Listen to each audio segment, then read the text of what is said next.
For my next trick, let's see if we can get this other thing to work. I was unable to power this other thing up at the store, and I'm pretty sure it's not going to power up this time either. But let's just go ahead and pull the cord out of here, get this probe off of this other one, and move their frequency counter, which seems to be working. I don't know if it's accurate. It doesn't have a TCXO oven. But anyway, this multimeter claims to have the battery, and so does this. So we need to open both of these up at some point. Take a look inside and see. So before I get carried away with the meter, let's open the frequency counter, okay? So I'm going to go ahead and do that right now. Okay. I should be able to just get it pretty easily with this.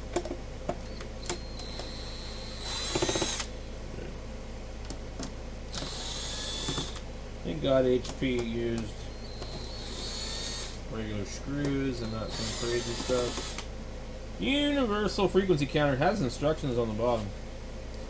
I think channel B doesn't work, but I'm not sure. Let's go ahead and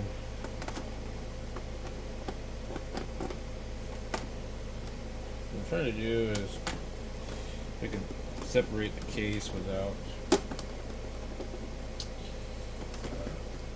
I'm going to dump the screws is what I already know is going to happen. These are long ones. Very fine threaded. Okay. And they have washers that want to come off. Okay. Give me a second. I'll get back in frame.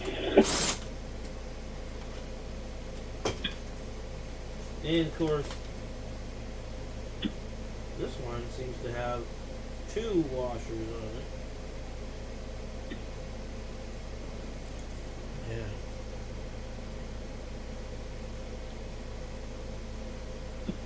Yeah. Alright.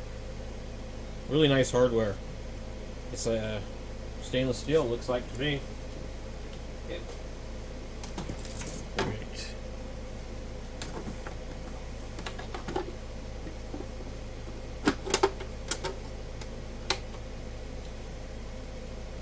Wow. Okay.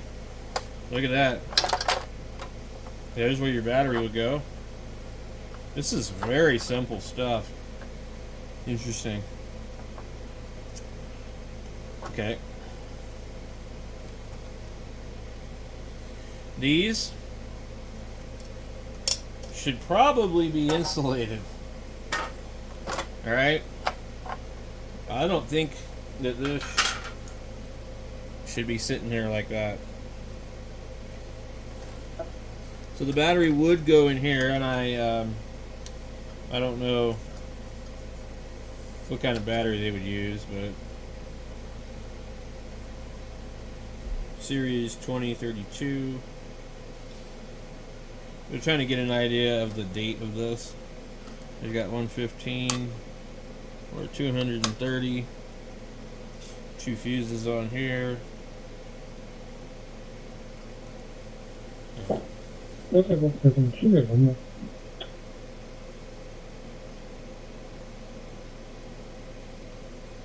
Five volts. Hard to say.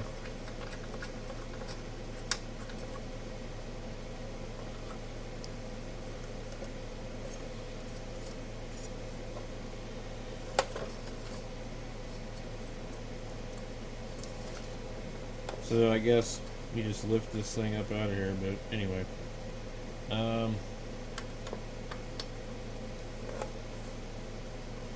I'm looking to see if there's any kind of damage on here. There is not a lot going on here. This is all power supply, and we got a regulator here and a regulator there. But boy, we need to have this taped up. Definitely.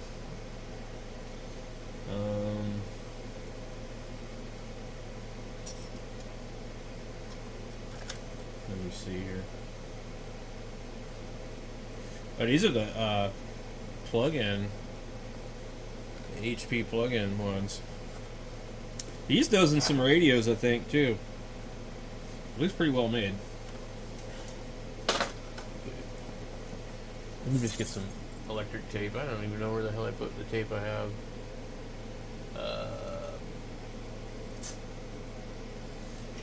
Lordy. I don't know. I had some somewhere. Alright, we're just gonna put some tape on the red one. I'm not gonna worry about the other one.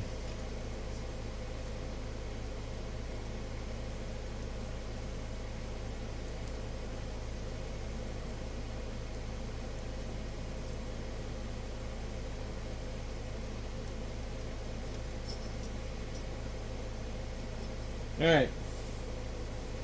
Put this back together. I don't see any interesting design.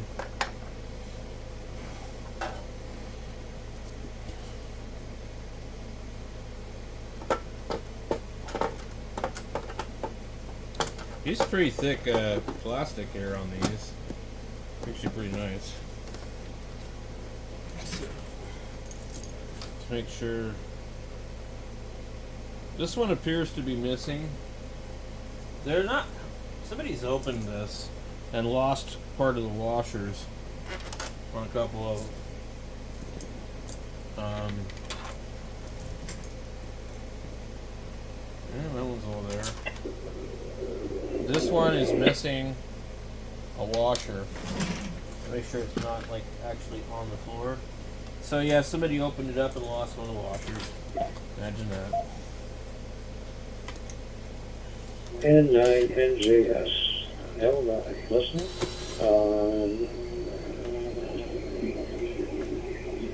I have that. I guess this is N9NJS.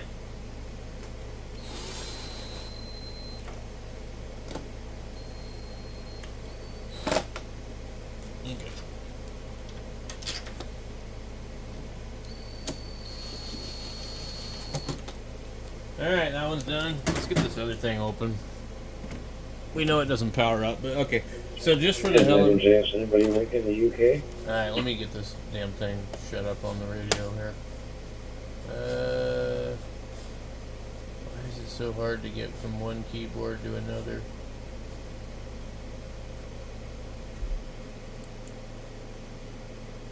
One screen to another, I mean. Okay, so plug it in really quick. It did not power up at the store, and I don't believe it will here either. Okay.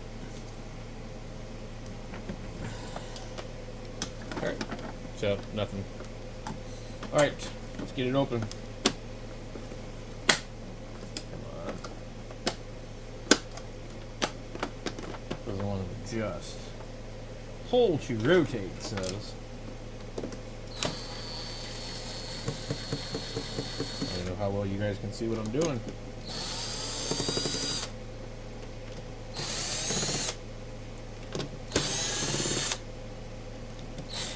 Okay.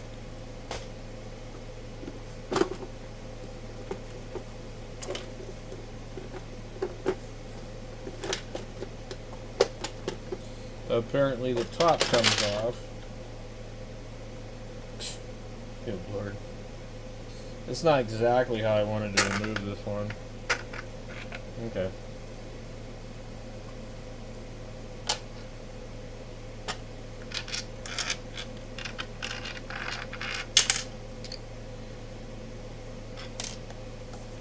I think there might still be a battery in this. Nope. Okay. That looks really strange. We have this whole thing down here for just the battery.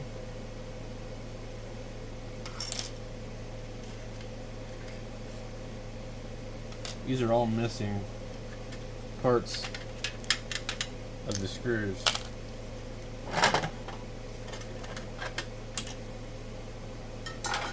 So, yeah, they disconnected this to the main board, which is fine.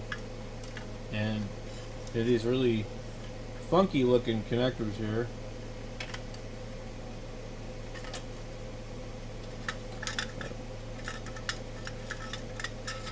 Alright, we don't need to worry about that. I don't think there's any instructions on the bottom. This is the top, actually. So this is voltmeter. For whatever reason, it doesn't power on, and there's a jumper right here. Wow, that's wild. Look at that. That's ball bearing. There's a ball bearing in the back of that. 2 of them. Or maybe not. No, there's something else. So, it's got all these calibration spots. So what we would... Oh, geez. Here's a fucking wire right here. The fuck is that? That's some weird shit.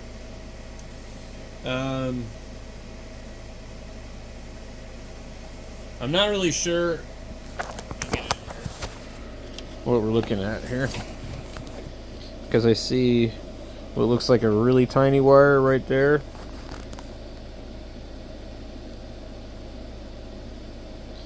Remove J700 for battery option. Okay. Well, where's J700? Okay, that's that. Remove it for the battery option.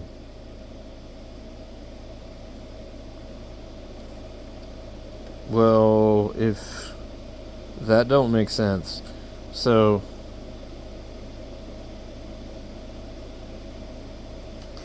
what I think that they did originally was, I think this and that are supposed to go together.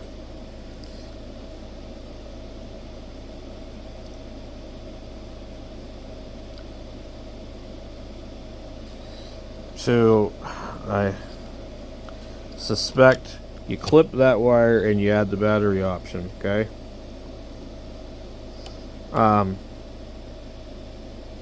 And this had the battery option, and the person removed the bad batteries and couldn't figure out why the thing wouldn't work anymore. But what I think will happen is, if we plug in the bottom part, I think it will still come on anyway. So let me move the camera where we can see what I'm doing. I'm going to have to get on the internet and find the schematic and all that and the information on this. I am pretty sure that this is just something simple. Okay, so let's try something simple first. And I think that bunch of jumper right here is required to power this thing up, because there's a regulator and some other stuff and a lot of things going on here. And I mean, they don't mean remove this for the battery option. They mean remove this jumper, which looks like this piece that's been cut. But I think if we plug this in again, with just the battery like itself removed out of this, I believe that this unit will probably power up. So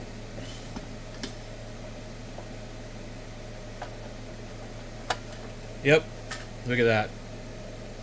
You have to have that in there, or you just go ahead and remove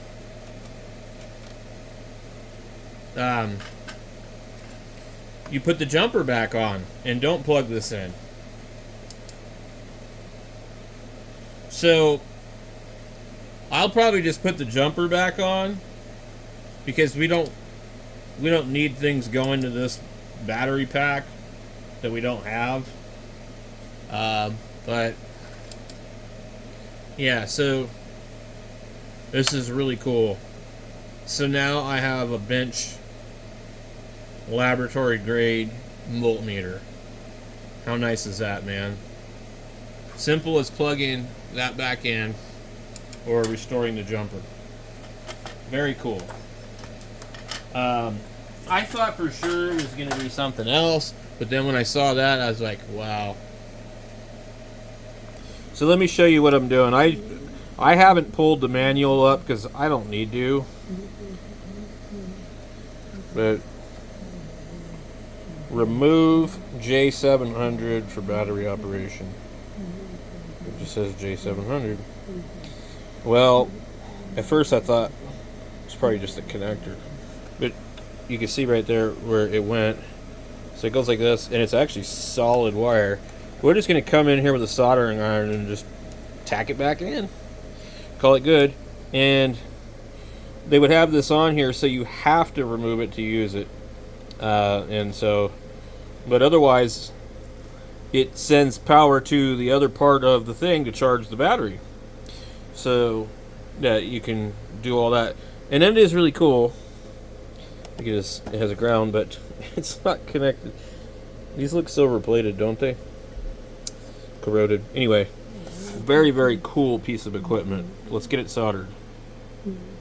Alright, so I'm not like the world's best solderer in the world. I can't even find my small solder. I don't know what to do with it. And I really don't want to sit here all day looking for it. What I'm going to do here, I'm going to try and get a little bit of flux on the end of this thing.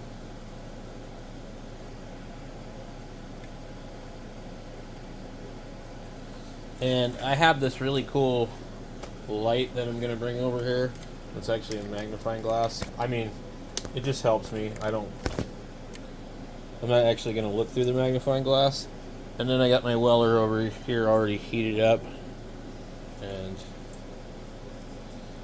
I'm just going to come in here.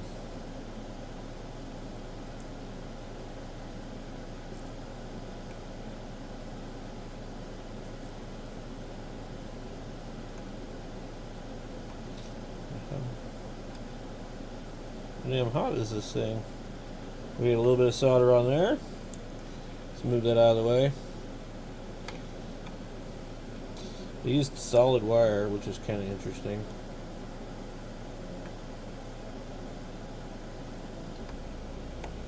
There's still a little piece of the red from there. Just make sure.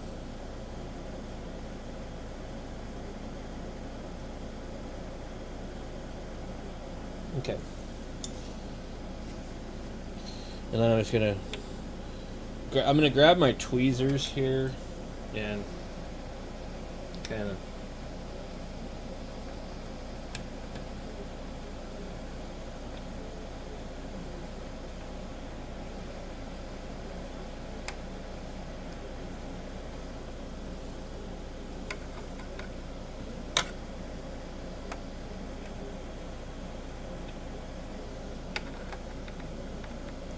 normally I think I'd probably just use needle nose.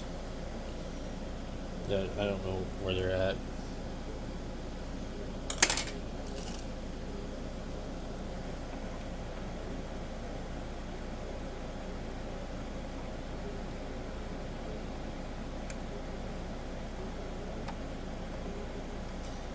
I don't want it to look really tacky or anything, you know.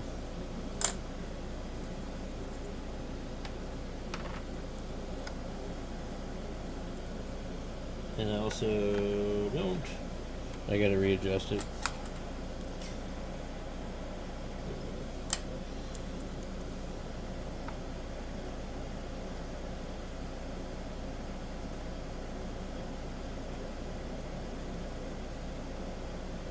Okay.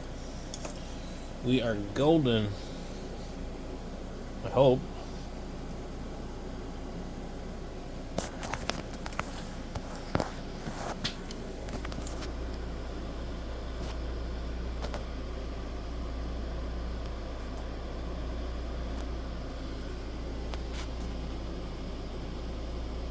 I would guess somebody bought this, maybe even at a ham fest. Who knows? Let's see if we'll let the magic smoke out of it.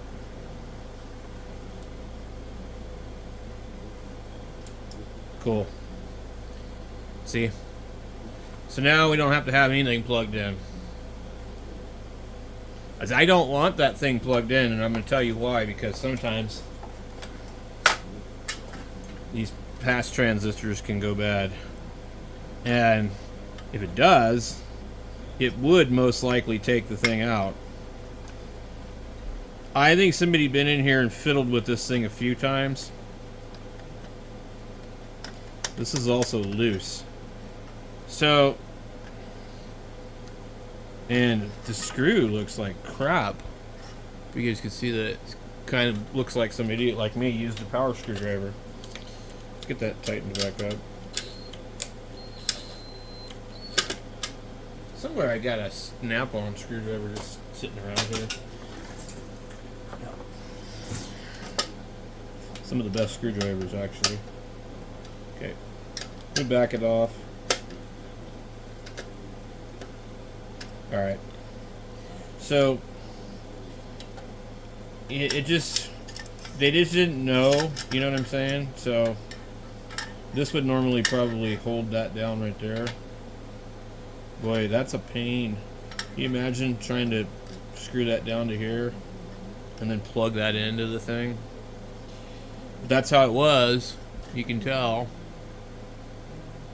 That's why that screw is there. Interesting.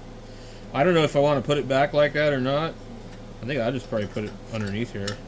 I mean, but it would be kind of confusing. But so if for some reason somebody ends up with this thing, you know, I mean, I don't want them to not be able to figure it out, but it says right there to remove it, so I don't really think it matters.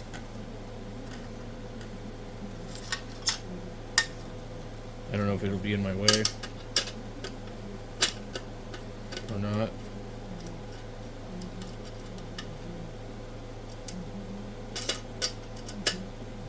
It seems like it would probably be in the way a little bit.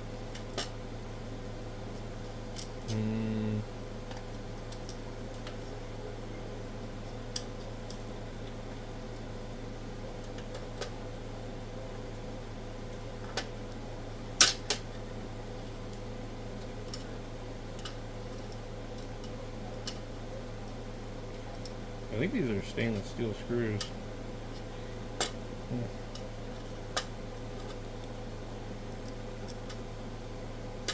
They are using a really nice wire on these. This wire here is Teflon. I'm going to go like this, but I'm going to put it in there.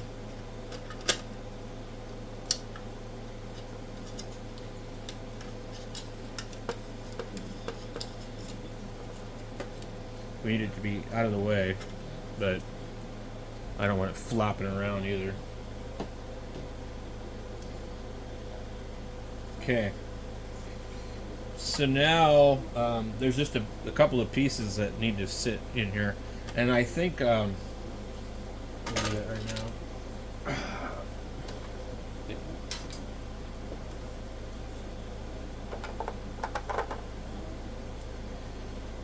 These go, I'm not sure. Maybe it doesn't matter. We'll find out because they're only going to sit a certain way.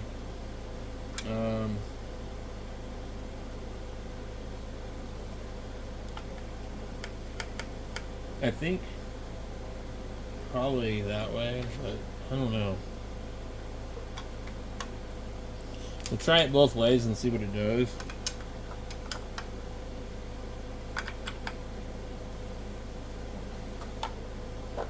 This thing is really nicely made. Look at that control right there. That's a custom piece right there for fine-tuning this. So with all the calibration stuff, calibration procedure, warning, blah blah blah. I mean, this is really nice. HP just made some super nice stuff.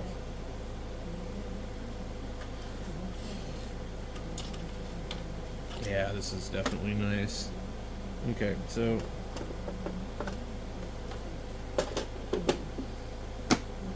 it seems to fit on there. Now what would happen if we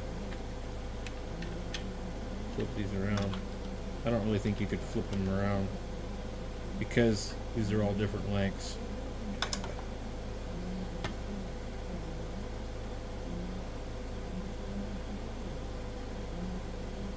I don't know what these are just.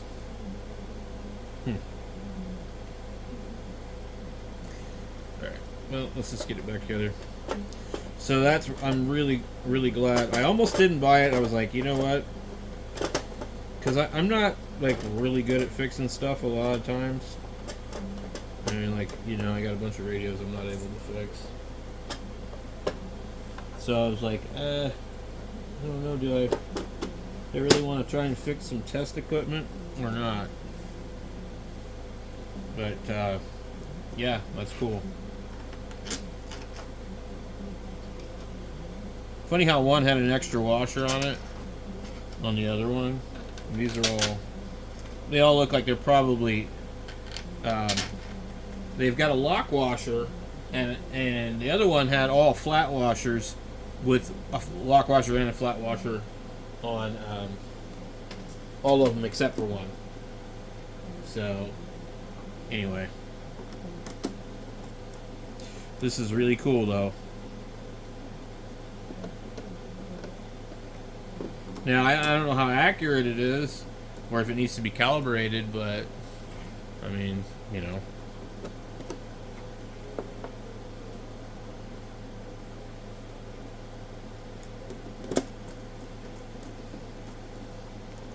I don't think you could do much better than this for $5.99.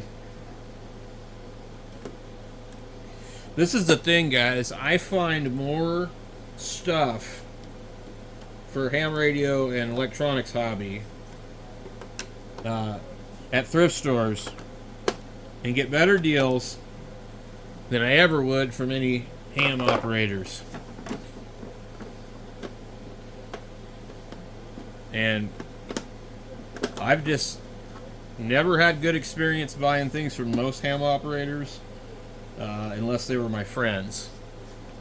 And even when something was like a lot of times a good deal, but you know, there was always kind of an underlying thing. But whenever I sell stuff, I try to be really, really honest about it because I don't like surprises myself. So let's see, what does it say on the bottom here?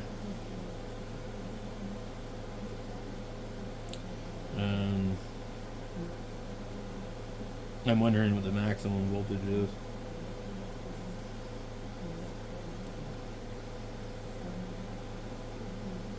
Ohms, true RMS. Max input is 600 volts or 1700 volts peak to peak.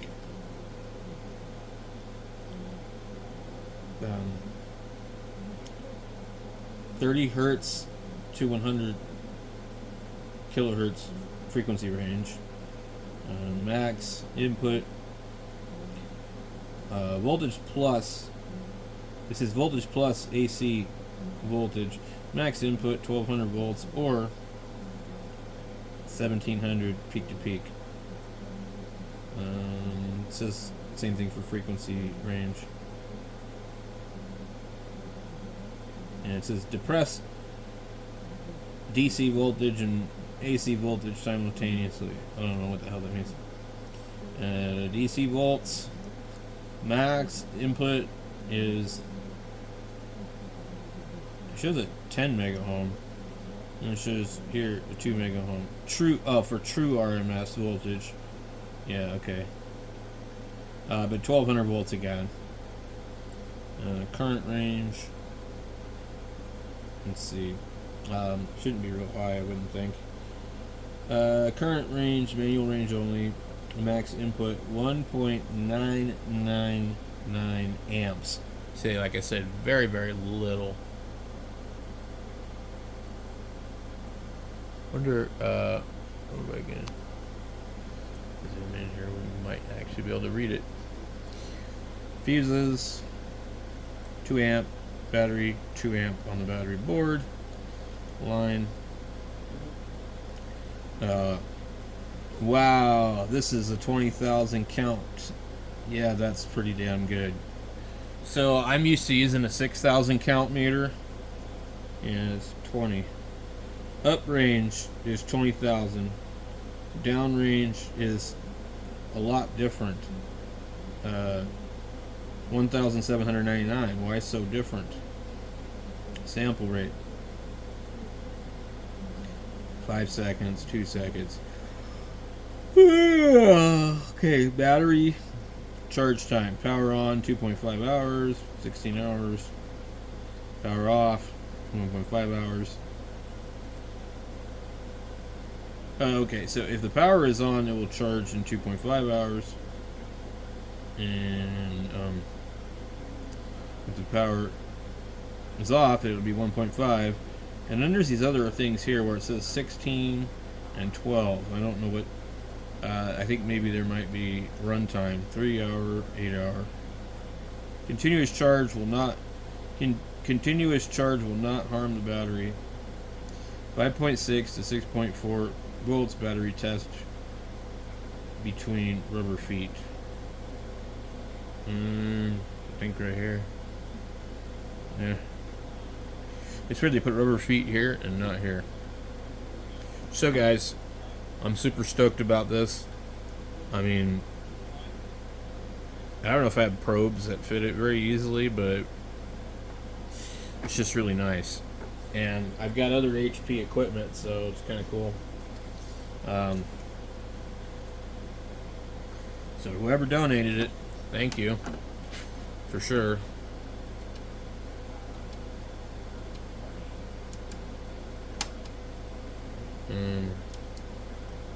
Okay, we got, this is DC volts, and looks like it's on ohms. Range, it says auto. Why does it say mega ohm? Voltage AC, milliamps. It's actually a multimeter, so it's meant to measure a few other things, which is kind of cool. Kilo ohm, 2. So wait, that might be, that's for something else.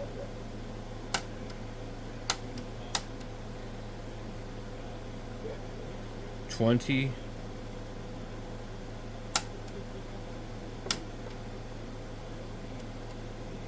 I'm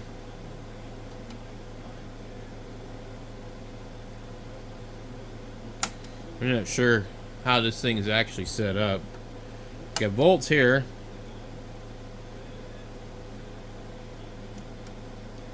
You can take auto, or the range could be whatever, but I don't know if these ranges pertain to the voltage. I guess they do.